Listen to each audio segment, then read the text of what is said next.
Peacemaker is one of my favourite shows of 2022 so far. It stars John Cena. It is a continuation of the character from the Suicide Squad, which I found very two-dimensional, and I can't lie when I say this show's fucking awesome. And the reason I think it's awesome is just because this is the titles. Make a move extreme. Shortcut to your dreams. A blow straight to the stars on that flying thing.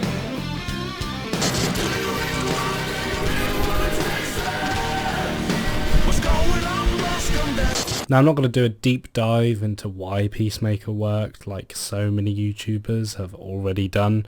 I'm just going to tell you personally why I liked it very, very quickly and not using too many fancy words because I have dyslexia and I can't think of fancy words, and if I do, fuck. I'd never seen John Cena in anything. That's from TV shows to films, even WWE. Does it look like I watch WWE? Maybe a little bit. But now I finally have my own John Cena action figure, which I'd never thought I'd own in my life. But this show is so good. James Gunn and the team and the cast and crew and everyone involved in the show should be really proud of themselves. They've made something very different from what other studios are doing, like Marvel with their Disney Plus shows, which are very family friendly, and I completely understand, but they've not all been perfect. Even the Star Wars TV shows, that Book of Boba shit was shit. But this show was incredible because it wasn't just a superhero TV show. It was very much a hyper-violent drama with a lot of funny shit in it and a lot of violence and a lot of James Gunn plastered all over it. And I have to take my hat off or helmet off to James Gunn for taking the risk, basically, because when this show was first announced, it was before the Suicide Squad came out, which obviously John Cena first played Peacemaker in, and a lot of people, including myself, guilty as charged, were like, why the fuck are they making a show about a character no one gives a shit about and no one knows, and why is it going to be interesting? Well, do you remember back in like 2006, 2007 when it was announced Jon Favreau was going to direct a film called Iron Man? And look at that shit now.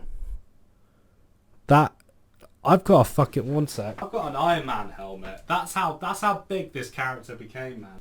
And in not long, there's going to be a Peacemaker helmet on one of these shelves. I'm ordering already. Yeah, I'm getting one. Ooh. He brought a character that no one really knew about and gave him his own TV show. And he took the very two-dimensional Peacemaker we saw in the Suicide Squad. Granted, there was a lot of characters, so it's very hard to develop this character. But he took him out. He put him in his own TV show. Broke him down, made him 3-dimensional, 4-dimensional, fuck it, 5-dimensional.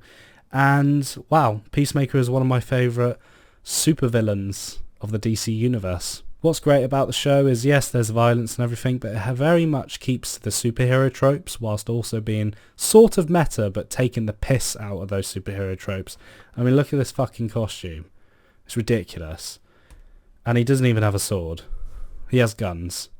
But I guess it's not appropriate for toys. I think the reason why the show worked, and I guess I'm going to have to say why, because that's the title of this video, and it's the best title I could think about, and yeah, is because it had two big stories, and most things have two big stories, and it looks like I'm giving two people a hand job, but it's very relevant to Peacemaker, because they make a lot of dick jokes. But anyway, there's two big stories. One is the very science fiction story of the butterflies slowly taking over the Earth. Very science fiction, very serious, not too dark apart from the way they take over people, but very science fiction, could easily be a PG. And then you got the second story, but very much the first story, and they combine, obviously, but it's actually about Peacemaker's relationship with his father, and it's actually the reason why he is Peacemaker. That is why Peacemaker's an arsehole, because his dad's a fucking racist, white supremacist, neo-Nazi piece of shit. And it makes sense, and then you suddenly feel sorry for Peacemaker, because all he's trying to do is live up to his dad, but not in those ways, and just trying to go, hey dad, look, I'm a supervillain. But his dad fucking hates him, because he's not him. And I have to say, John Cena in this show is a fantastic actor, and the supporting cast in this are fantastic actors, and great characters, interesting. I was hooked the whole time watching this show. from beginning to end. And, you know, it was nice having the little mentions of the wider DC universe. But at the end of the day, if this wasn't set in the DC universe and, you know, Peacemaker was a very original character, not based in that universe, and the show wasn't based in that universe, I would have been fine. Because it's fucking funny, this show. Yes, I have an action figure of him.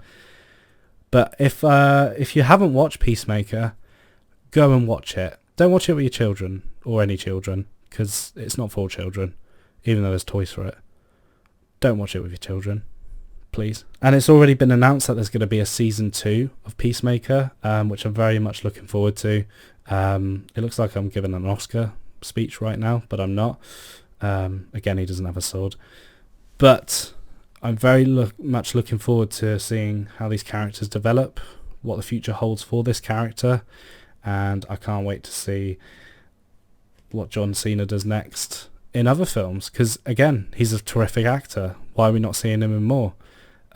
He plays the emotional side so well, and obviously the crazy hyper-violent version of Peacemaker very well too. Go and watch it. It's really good. And there's a lot of jokes about Aquaman fucking fish in it, so you definitely got to watch it now. # don't restore the Snyderverse.